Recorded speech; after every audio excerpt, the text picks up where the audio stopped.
the Wealth Network is helping financial advisors become amazing business owners. So I transcend both being a former financial advisor and now business coach to wear those two hats that we all do.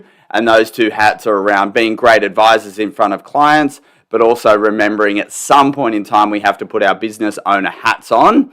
And pricing is one of those things whereby, pardon me, we need to put our business owner hats on and the way in which we think about it.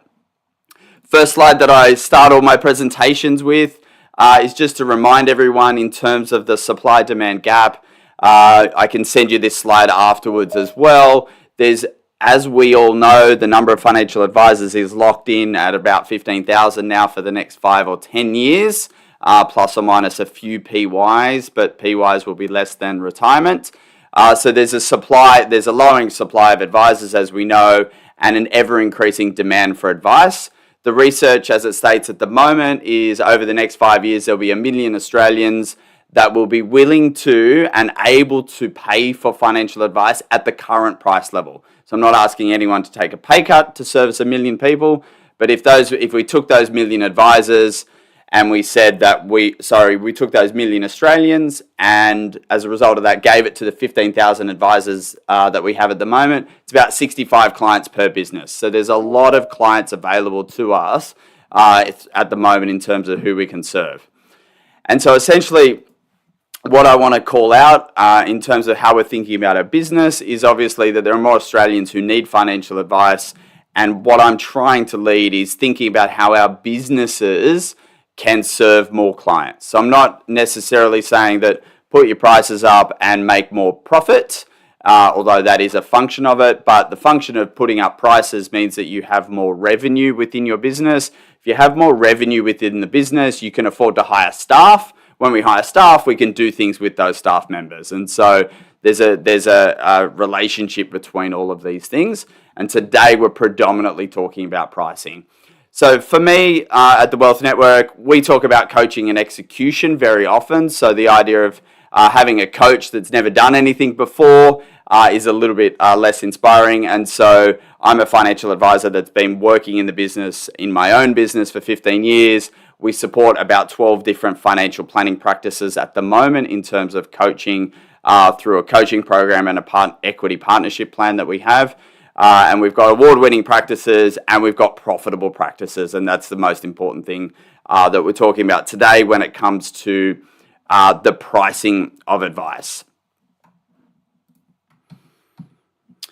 So a couple of things about pricing that we always want to remember when we go through this is for us, pricing stands out in the absence of value. So one of the themes that I'll constantly talk about today, and we've got some Harvard research to go with us in this, is that clients don't always bring up the concept of price. We know some clients don't question the price. And really what I like about this is that the pricing, if we've communicated the right value to clients and they've understood your value proposition and what you're going to provide, then pricing is a second order conversation. We need to be brave and have these pricing conversations, but it's not necessarily that we lose business on price. Second point to remember is that we are okay with losing a client on price. So we have to celebrate the fact that we had a prospect meeting. The prospect meeting went really well, for example, and we communicated the price confidently. They were a good client that you could help, and they chose not to work with you based on price. It's not a bad thing, okay? We want to create the confidence around my price is my price, and it's okay if clients don't want to work at that particular price. Third element to think about is that price tension is good. Financial advice and getting advice, it's not meant to be cheap. It's not necessarily meant to be expensive, but price tension is good. Why I think John Mancera is on the call at the moment, and one of the conversations I had with him is that clients have to feel like, oh, I didn't know it was going to be that much, but now that I understand the value and I want to work with you, let's go ahead. And it's a really good way of thinking about it, that if a client says yes too quickly without considering it, there's no tension in the price. Sometimes when it's too cheap, we don't value it. And so it's a couple of themes as we go through just to get us thinking at the start. Next thing I'd like us to think about before we go into a few other case studies is that I always give this example that the SOA should be free. And the reason why I talk about the SOA should be free, notwithstanding the current potential changes in legislation, but we don't want to anchor our price to the worst document in the world. Okay, so think about this from the client's perspective, that the client has been engaged with you, they've said yes to working with you, you've said that it's a $4,000 SOA fee, for example, and then the clients have decided to work with you. And then you say it's $4,000 for an SOA, it's called a statement of advice, ASIC makes me do it. People still say this. ASIC makes me do this document, or my licensee makes me do this document that you have to pay $4,000 for. So the concept around price and value when we start the conversation with clients at that point is it's going to lead to disappointment. The client receives the $4,000 document, which is the worst document in the world. How do you think they're going to value the advice and the service if you've attached your price to the document? So one of the challenges and opportunities for us all is to think that SOAs are free. Clients are paying for our advice, our analysis, and the service, just like there's lots of other service industries out there. So remember that as part of our motivation when we start to think about pricing. Another thing that we always think about in terms of pricing is there's a lot of communication around the cost to serve versus the capacity to serve. And so I like us to focus on this element of the capacity to serve. Capacity to serve is all about, if we think about how full you get over time as a financial advisor and the number of clients, essentially we want to be more cognizant on, if we're close to full, we don't have the capacity to take on lots of new clients. So if you're close to full and you don't have the capacity to take on lots of new clients, you better make sure that they're the right clients at the right price. And so we need to think about that over time as well.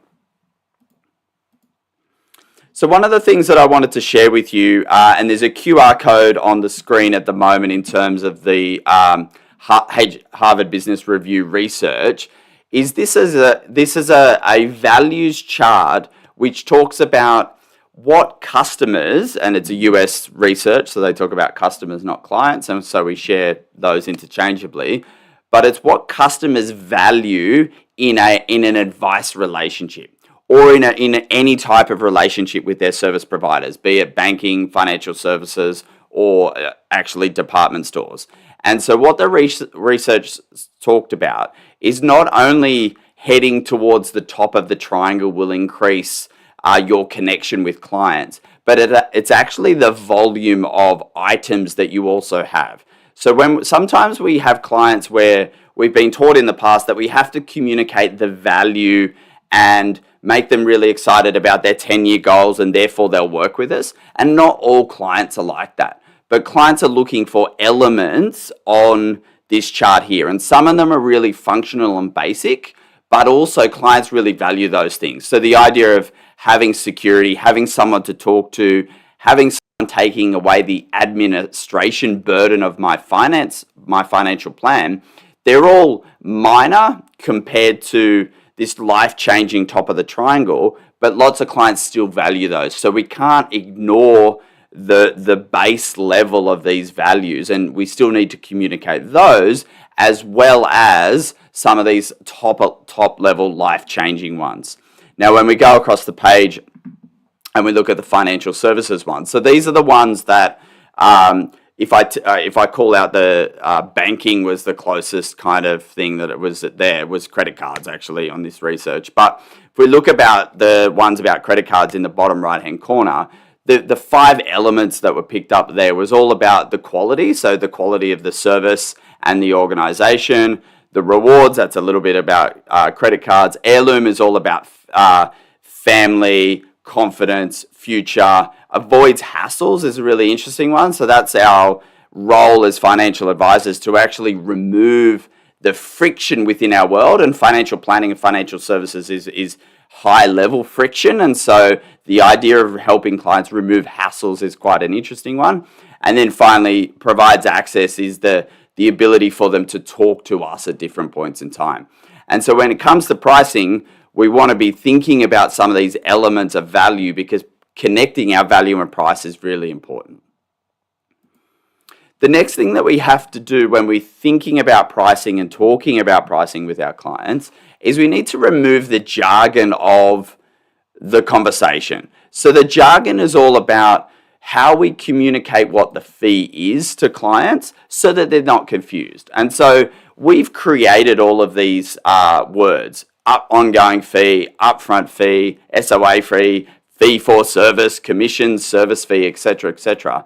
And so as best as possible in your businesses, we've got to reduce the number of things that you charge for and get a really clear and concise explanation of what the service fees are for, so that it can be understood by the client, not by compliance and not by you. And one of the important things around that is thinking about how we're communicating what actually that we are charging for. So that's the communication of value. So a couple of things that we talk about when we talk about this in front of clients is that, what are you here for? And so what do I get for my money, clients might say. And so it's our job first and foremost to communicate the value of advice. It's okay sometimes to talk about the time involved. Now, it's not time involved going, I've got to go and call a super fund, so that's going to take time. But we want to make clients aware that we carve out time to help them. And so that's in meetings, and it's preparing and doing research and researching fund managers or something like that as well. So talking about the time that we invest. There's a fee for complexity. Simple clients with simple needs and more complicated advice and needs has a different price. And so talking to clients about complexity is a reason why price might be higher over time. And the most interesting thing that happens all the time when we get into an advice relationship is there's a sounding board relationship as well. So clients actually call us and say, I've been thinking about X, Y, Z, or I've been thinking about doing something, and we become a sounding board for their life and personal decisions. And we need to create clients an understanding with clients that they're paying for that along the way as well. Next thing that Johnny and Brian have been part of in terms of a pricing committee. And so pricing committee, it doesn't matter who it's with, but the fact that financial advisors that are in their own business at the moment, we create our own prices. So the devil that we have about being self-employed is that we make up our own prices for services typically, and then we deliver that to clients when we go and see them at the client meeting. Often what happens through that exercise is that we discount before the meeting. So we might be working out the price for the client. We might go, well, that's a $6,000 piece of advice. But the client won't pay $6,000, so I'll pitch it at $5,000 because then they might take it. And so what happens then, first and foremost, you go into that meeting, you tell the client it's going to be $5,000, and they ask, oh, could you do it for $4,000? Now, I'm not a fan of discounting at all in terms of the service, but you should never discount before you've actually arrived at the client meeting. Why do a $1,000 discount on the way to the meeting when you haven't been able to communicate the fee? So it's about building that pricing muscle and confidence around what is the right price to charge for advice. A great way of doing that is to have a pricing committee, whether that's internal with your team or colleagues, or external with another advisor that you know, or a coach or someone like that, is to have a pricing committee, which means that you can explain the client's scenario to a colleague, say, this is their situation, and this is my price list, and this is what I was thinking about charging. Do you think that I'm on track or off track? And so the greatest thing about that is there's a higher level of accountability when you've told someone else. And so if you tell someone else you're willing to charge $6,000, and they agree with that as a proposition, then at that point in time, you're actually more confident going into that client meeting about the price. And secondly, we're not going to discount around it, and we know what's going on. So a couple of things that you can also do about your pricing committee before you even go in and talk to clients is have a discussion generally about what your advice fees would be with a colleague. I wouldn't say that this is collusion in any way. It's communicating what different specialists are charging in different businesses for, frankly, the same advice. Okay? So pricing committee is a great idea and an easy action that we can all take to go and run our businesses and get confident around our pricing. So another thing around pricing for us is thinking about how we communicate and when we communicate our pricing to clients. And so what we've found is there's a couple of different ways in which people do it. A couple of different businesses put the price on the website. So immediately clients or prospective clients that are thinking about working with you, they're seeing prices on the website or price ranges on the website. Don't make them look in the FSG, which they won't read on the website. It's all about putting a section on the website to give a range of fees, and you can have a disclaimer and time and complexity issues off the back of it. But that's a great way of being really upfront in terms of pricing. Second options we've got is we can do in the first meeting, in the second meeting, or in the engagement agreement sent to clients. And so or as my last point says on this slide, or page 60 of the SOA, which is a bit sneaky. So if we go top to bottom, I think at the end of the day, clients want to work with you, but they need to have the entire equation in order to make the decision. So having some pricing information on the website will give them an indication that they're in the right spot. And I think towards the end of the first meeting is a great opportunity for you to communicate the fees. I think it's a great opportunity to explain the service for those fees, okay? And it's really important that we intertwine both of those things. And so what happens typically in a first meeting is that we run out of time because we're focused on getting to know the client, getting their information, talking about their goals and values, for example. And so as a result of doing all those activities, what we found is that when you're getting towards the end of the meeting, you've got 10 minutes left, 5 minutes left, something like that, situation comes where you need to do your conclusion and you run out of time to talk about the service and the price. And so what we should do in our client meetings is be really cognizant of when you need to stop the fact finding, goal finding, and start if we think about it from a sales perspective, start the closing of the meeting, but actually start the closing of the sale. So if you do an hour meeting, for example, you should be able to spend 20 minutes of that meeting talking about your service and what it will cost to be a client. And you want to take your time with that so you can articulate what the service is like, how many annual reviews, how many meetings we'll have, what access to advisors you'll have. So talking about the service and then what the price is for that service. And most of us should be relatively comfortable with quoting a price in that meeting, okay? Because you've already had a pre-meeting call, you've spoken to them for 40 minutes, and you've been a financial advisor for years. So some of those things, for me, tells you that we can actually quote pretty quickly. If you don't want to quote, I think it's appropriate that we give a range to the client in that meeting. So you might finish the meeting, you've spoken about the service, for example, and then at the end of that service conversation, you actually say, here's the range of fees that you'll fit into. And so my tip in terms of range is that if you're giving someone a range of $4,000 to $8,000 or $7,000 to $10,000, you can't ever be 10. Because when you say a range to a client of 7 to 10, they heard 7. When you say a range of 5 to 10, they've heard 5. Okay, so we need to be really careful at the bottom end of the range because clients are expecting that they're not as complicated as what they think and what you might think, and so they're expecting that they're at the bottom of the range. It happens in every industry and every product, down to a widescreen TV, is that we always hear the lower number of the range. So we just need to be cognizant of that. Next thing to think about is postcode pricing. So this is one of my interesting ones that we have this thing is that when I talk to advisors that are not in Sydney, they say my client won't pay that. Okay, so that's the context. If there's any advisors that are not in the Sydney at the moment, is the idea that because Dean is in Sydney and he's talking about pricing, he's talking about Sydney advisors and Sydney prices.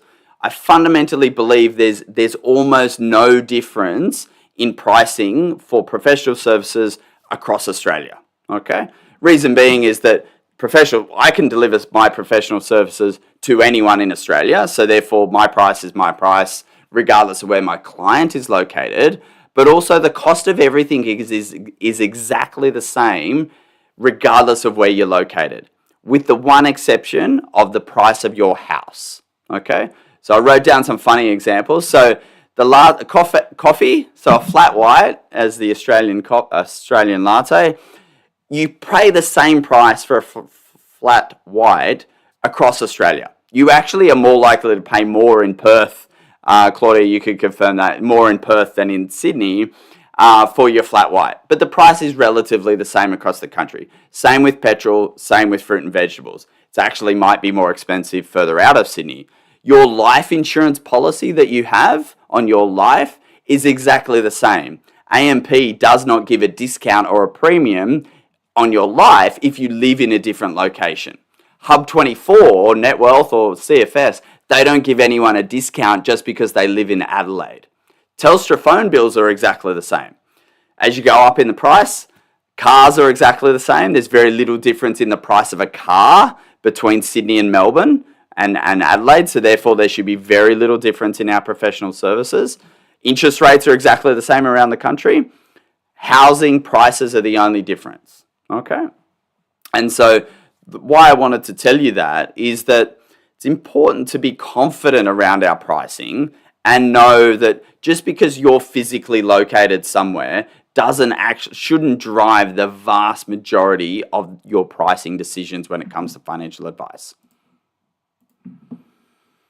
Okay, so a couple of scenarios to think about, and I'd love people to jump into the chat here in terms of what we're thinking for these two scenarios. So if we can all share in the context of what you charge initially, so no one's charging an SOA fee anymore, but what would you charge initially for this client in scenario one, and then what would you charge them on an ongoing basis? So there'll always be some exceptions here in terms of what we're doing, but if anyone can do, Johnny's already in the chat doing that.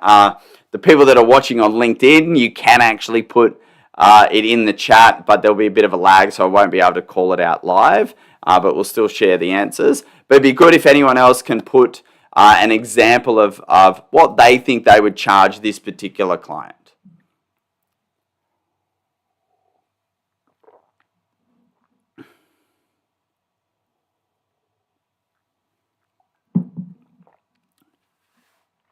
Thanks, John.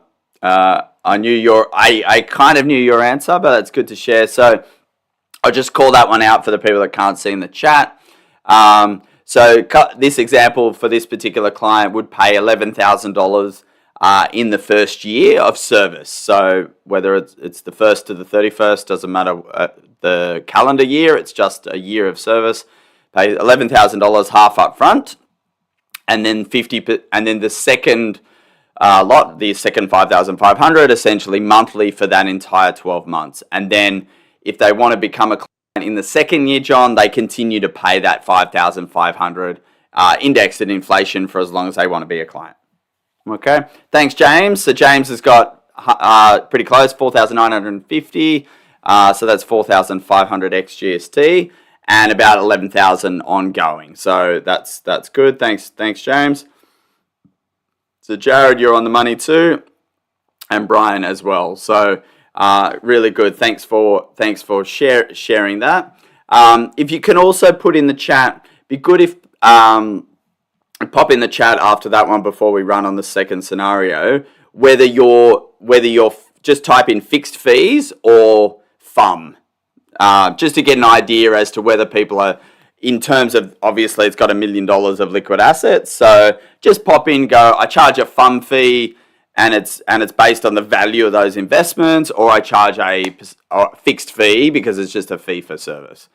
No, neither of those models is wrong. It's all in the way that you communicate the value of advice and then the fee. There's not a problem with either of those ways in which we're remunerated. Okay.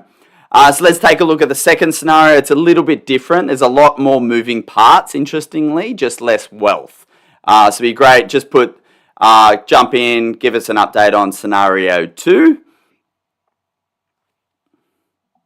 If it's the same price, it's the same price. That's not a problem at all.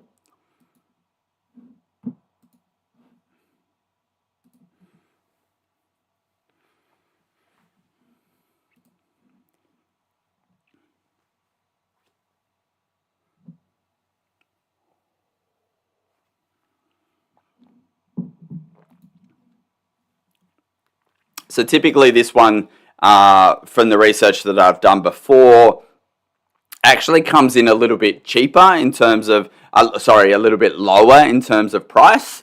So it'd be interesting to see what everyone comes out at.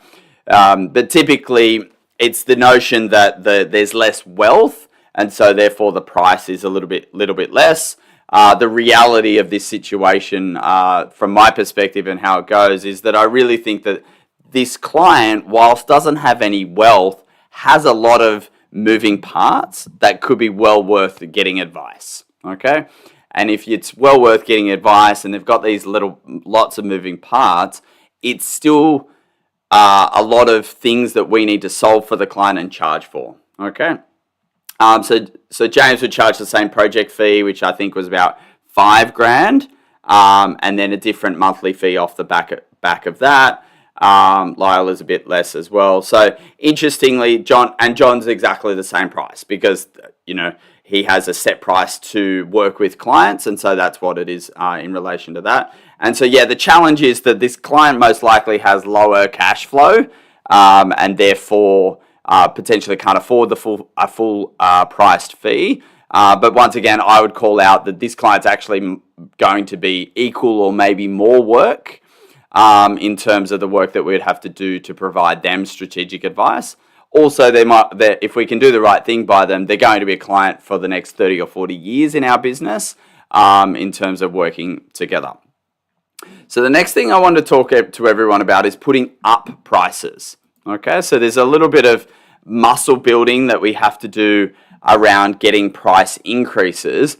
And what I wanted to share is actually what the implications are if you increase your price across your entire business over a 12-month or 2-year period, what the actual implications are if you get it wrong. Okay, and it's not as bad as what you think. So what we've got here is a scenario where, and you have to just take this scenario as a standard, not a standard business, but if we've got 100 clients paying $5,000 a year for their fee for service, so no new clients, just servicing 100 clients at $5,000 each per year. If we increase our prices but lose clients, what I'm trying to share here is that your revenue does not change, but something else changes. So if you take the extreme scenario on the screen here that you've put your fees up by 30%, so now your clients are paying $6,500 a year, but you only have 77 of them because the other 23 left because of that price increase. The interesting thing about that is that means you only have to have a success rate of 77% in convincing clients to pay the higher fee, and it's 30% higher. So, that's 4 out of 5 clients saying yes, 1 out of 5 saying no, which I think is achievable. I think everyone, if they were increasing their prices, may not do 30%, but also would have a much higher success rate than 80%. But if you do that, you've got the same amount of revenue. What's exciting about that is essentially you've dropped your client numbers by 20%. So you should have 1 day per week extra time by virtue of just dropping 20% of your client book. So it's an interesting exercise that you actually can do every single year, is to drop the number of clients that you have by virtue of a fee increase. And it does 2 things. It allows you to bring on new clients because you've just created 20% capacity. So it allows you to bring on new clients at the right fee, i.e. in my example, $6,500, and you've got everyone else paying the right fee through the same time. If anyone has any questions on the maths or anything else that I've talked about, please throw it out in the chat. I'll be happy to answer those questions along the way as well. The next thing that I don't think we do enough of, and this is the last thing in terms of our pricing confidence in terms of articulating our value, but also telling the clients what the price is at the end of the day, is I really think we don't practice it enough. And so there's two elements of practice. So the first thing that I want everyone to think about when we're practicing is that, when I first started, we did role playing as a really early stage training mechanism for preparing ourselves in meetings. And I think it's a little bit of a lost art and it's not practiced enough. So I want everyone to practice. And how do you practice? Well, you write yourself a script in the way in which you articulate the service and the value people get from the service and the price that you charge for that service. So the idea of practicing that means that you've written it down, and then B, you're practicing saying it a couple of times or 20 times or 30 times before you get into a client meeting. Because you need to be confident around the price and the service. You can't be nervous or step back from the pricing. We really need to be leaning into that. And my analogy for any football or sports people out there is these meetings are your grand final, okay? So don't try new things on grand final day. So Johnny, being an AFL fan, he would nod to that. Like the idea that people would come up with a concept so that you've heard me talk today and you're like, well, I'm going to change the way in which I do it. The first time that you try to say it should never be in a client meeting. So don't practice things at the grand final. You need to write the script, do the work on the side, practice it with a friend, your mum, the dog even. Practice saying it out loud, not just in your head, to get some confidence around it. So therefore, these pricing conversations, the articulation of the value and the service comes really quickly through the process. And so having the confidence around that is all about practice before jumping into the meeting.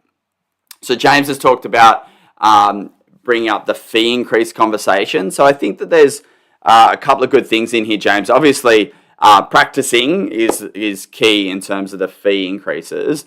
At a business level, first and foremost, we need to be thinking about it strategically that whilst inflation is high this year, we should be increasing our fixed fees with inflation every year. Everyone has forgotten about variable fees not going up with inflation because we thought fund balances would go up over time. I'm not really sure if that is true anymore because people are decumulating assets as well. So I think first and foremost, we need to be cognizant that we should build in a CPI method into our businesses so that it's not avoiding a fee conversation, but it's actually being really confident that I'm going to continue to provide value year in, year out, and my fees as a result will go up by inflation. So anyone in Sydney and Melbourne knows that they drive on toll roads and the CPI happens quarterly and the price of the toll road just goes up and no one veers off the road moments before the toll in order to avoid it. And obviously that was a contract written a very long time ago in terms of inflation, but it's okay to put CPI into all of our contracts that working with clients going forward. So that will solve part of the increase, James, in terms of clients that are not paying enough this year but need to pay more over the next 2 years. If you go, well, I'm going to stage a CPI type increase of 3% for the next 3 years and beyond, that might get you up a level. Okay. If you've got a client that is not paying the right fee, we need to have a braver and direct conversation around that. And we have to have done our numbers as well, James, to make sure that we're willing to lose the client is probably not the right word, but willing to have the conversation to say that we need to have a discussion around fees as one of our agenda items. And I really like the idea of being forward with clients that you're going to talk about this. So once again, remember I told the story of don't leave the most important part of your meeting from your perspective to the last 5 minutes. So create that 20 minutes.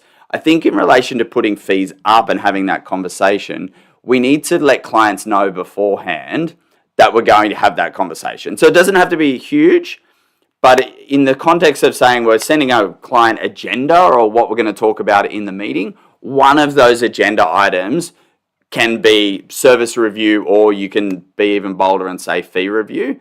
And then it's tabled on the agenda. And so from a professional perspective, you know that you're going to get to it. It probably shouldn't be last because you want to do something else after talking about fees. But at the end of the day, stick it on the agenda and then have that conversation. Don't blame everyone else for the fact that you have to put up your prices. Okay, so I've been thinking about this in the context of when I hear people talking about why they're having to put up prices and they go, well, my PI's increased or X plan's gone up in value and all of these kind of things, so therefore I have to put my fee up.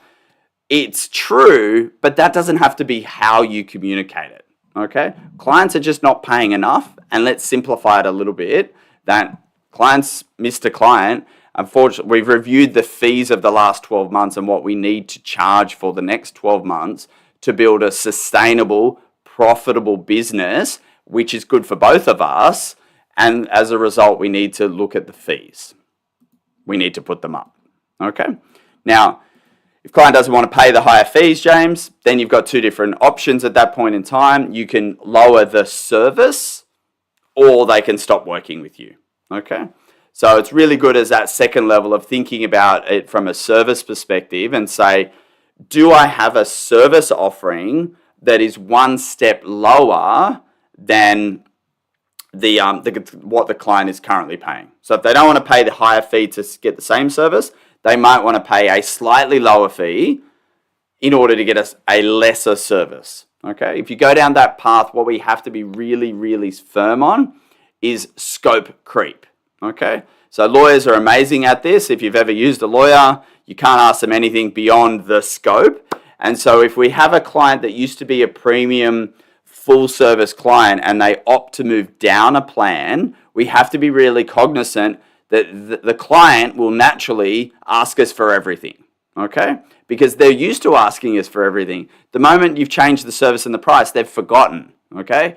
So we have to be cognizant of, if a client has moved down a plan, be really, really clear with them when they ask for certain things going forward that they're not paying for that anymore. They opted into the lower plan.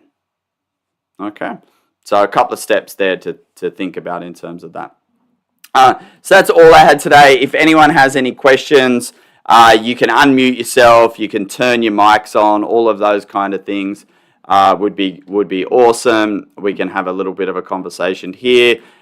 This is the webinar feedback form. As I say, feedback is breakfast of champions, and as my wife says, actually, feedback's a breakfast of champions. So anything that you can tell me that you valued from today or we should do differently, you can do that anonymously through that QR code. I know we've all mastered QR codes now. And secondly, there's an option there if you want to have a chat to me afterwards. You can just stick your name and email in and we'll organise a little catch-up afterwards. But that's all for today. Thank you so much. James, thanks very much. Enjoy the rest of your day and reach out if you have any questions. Cheers.